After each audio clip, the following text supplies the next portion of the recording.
Así sería México si AMLO fuera presidente. Tras 12 años de campaña presidencial, hoy por tercera vez AMLO competirá por la presidencia. Como en las últimas dos ocasiones, AMLO figura nuevamente como el favorito, pero la diferencia es que esta vez está haciendo las cosas mal y pensando solo en sus intereses. En su desesperación por finalmente llegar a tan anhelada silla presidencial, hizo lo que tantas veces juró que nunca haría: aliarse con el crimen organizado y con personajes que le han hecho mucho daño a México, ofreciendo perdón, como si él fuera una especie de mesías con el poder de decir quién sí y quién no debe pagar por sus crímenes. Estamos conscientes que los mexicanos somos parte del problema, pero estamos convencidos de que tú eres el principal responsable. Te atreviste a elegir a un asesino como senador plurinominal, el distinguido líder sindical minero y humilde empresario, Napoleón Gómez Urrutia. Un hombre que vive en la opulencia, una lujosa propiedad de $2 millones en una exclusiva zona residencial de Vancouver.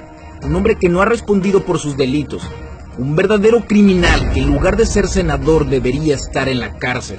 Este pseudo político no solo debe responder por el robo de $55 millones del Fondo de los Trabajadores Mineros, sino también por las familias de los 65 mineros que murieron por su negligencia mientras él disfrutaba de lo que le correspondía a su gente. Don Napo no solo es un saqueador del sindicato, también es un traidor con los trabajadores, a quienes abandonó a su suerte en la tragedia, yendo al extranjero con los bolsillos llenos.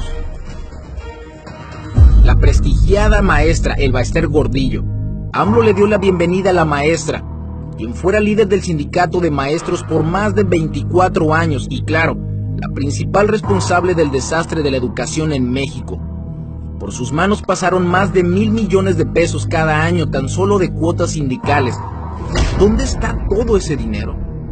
Elba Ester Gordillo es una mujer que nació humilde, pero que fue escalando su posición de la pobreza al poder, de todas las formas posibles hasta lograr el más alto nivel de la corrupción, volviéndose prácticamente intocable.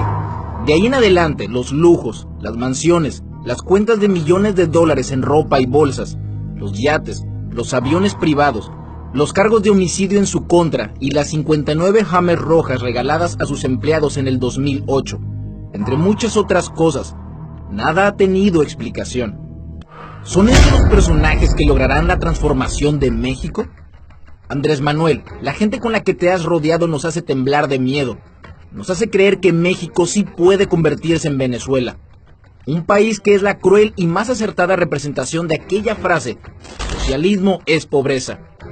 Un país víctima de las políticas socialistas del gobierno. Venezuela es hoy una terrible advertencia para todos los países que coquetean con ideas populistas. Mexicanos, no permitamos que nuestro pueblo, nuestra tierra, termine convertida en una cárcel custodiada por criminales. Como lo plantea Andrés Manuel. Nosotros no somos como los cubanos, a nosotros no nos va a pasar, pensaron miles de venezolanos mientras votaban por Hugo Chávez, que al llegar al poder se convirtió en su verdugo. No le podemos permitir a la oligarquía vendepatria que se siga llevando como se llevó todos los dólares del pueblo. Un hombre que se robó la libertad, sueños y voz de muchos. Un socialista que en lugar de regalarles la igualdad y oportunidades que tanto había prometido, sumergió a su pueblo en la miseria y convirtió aquel hermoso paraíso en un infierno por el que hoy muchos matan para escapar. Ante un gobierno inútil, corrupto y represivo, los venezolanos buscaban una solución, un gobierno diferente, y vieron con buenos ojos la llegada al poder de Hugo Chávez, un candidato de izquierda que prometió un verdadero cambio, prometió combatir años de corrupción, terminar con la pobreza, bajarle sueldos a los políticos, llevar un gobierno claro y transparente. Muchos advirtieron que era un grave error elegir un gobierno socialista y convertir a Venezuela en un país de izquierda, pero la mayoría pensó que ya era tiempo de un cambio, que este político parecía honesto. 3 generaciones después, los venezolanos han pagado un precio muy caro por este error: miseria, escasez de alimentos y servicios básicos, hambre, caos, opresión, dictadura. Venezuela es hoy un país sumergido en la violencia. ¿Y qué hacemos los mexicanos? Les decimos exagerados, nos burlamos, nos reímos y aseguramos que eso en México nunca va a pasar. Es bien cierto el dicho de que nadie aprende en pellejo ajeno. Nadie se da cuenta del terrible peligro y de lo cerca que estamos de convertir a México en Venezuela si AMLO gana. ¿Quieres reírte y acusarnos de exagerados? Eso que estás haciendo ahorita es exactamente lo mismo que los venezolanos hicieron cuando Hugo Chávez ganó la presidencia. El mensaje de nuestros hermanos venezolanos es sencillo. Tengan cuidado, porque López Obrador está diciendo, prometiendo y haciendo las mismas cosas que hizo en su momento el dictador Hugo Chávez.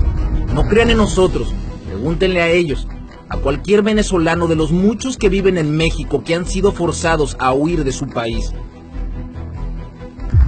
Por el camino en Venezuela de la construcción del socialismo, democracia socialista, socialismo democrático.